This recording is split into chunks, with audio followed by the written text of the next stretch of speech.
Hey, it's math time. You ready to add and subtract? There are a whole lot of numbers. We're getting smarter with every math fact. Hello and welcome back to math. I'm so glad you're here with me today. Today we're going to have some fun. As you know, we've been working a lot with arrays. Well, today we're going to wrap up our unit on arrays with something fun. Tessellations. You might be wondering what in the world a tessellation is. Well, let me tell you.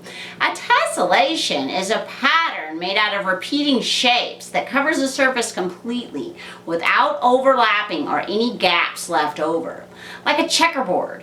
A checkerboard is a tessellation made out of squares. The squares meet edge to edge and there are no gaps and nothing overlaps.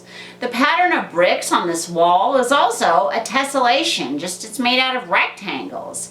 Over 2,200 years ago, ancient Greeks were decorating their houses with tessellations. They made beautiful pictures from tiny square tiles.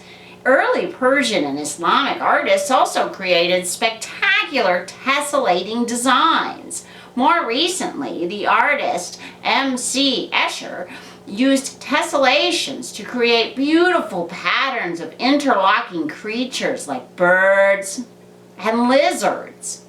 Making tessellations is very fun. It involves creativity. Hey, you want to make a couple different tessellations with me today? Come on, I'll show you how.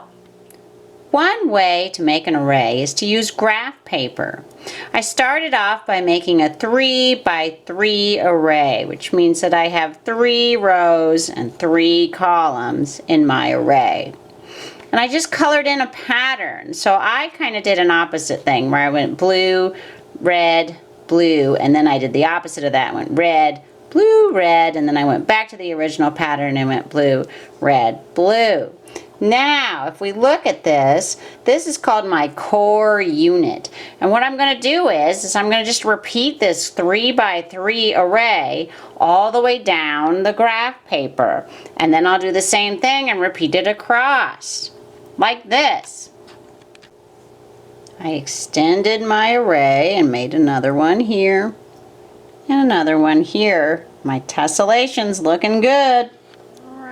Now I have 2 full columns of my tessellation completed on my graph paper.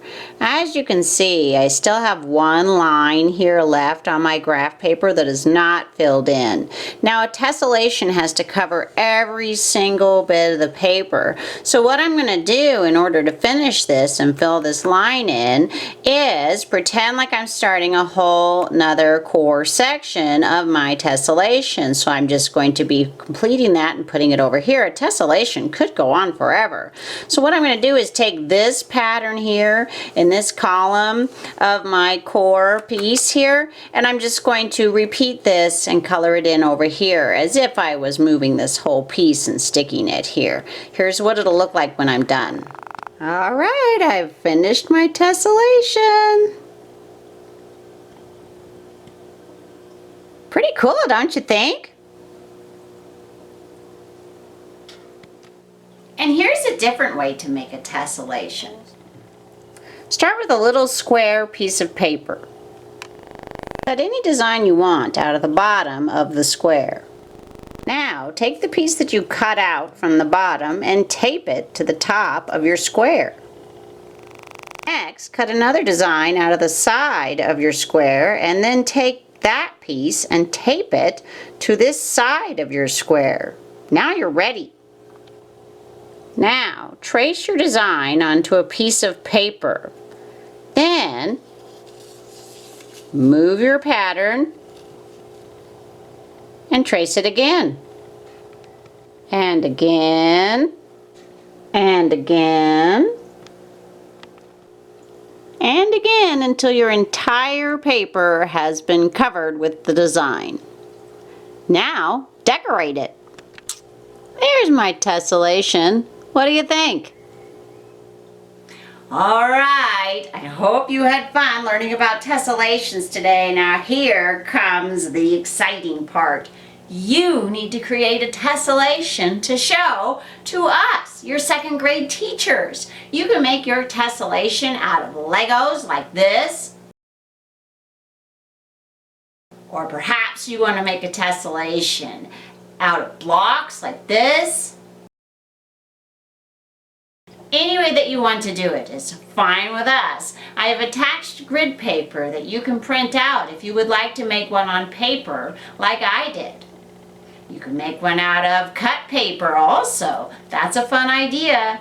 We just want to see what you come up with. Have fun, be creative, and tessellate!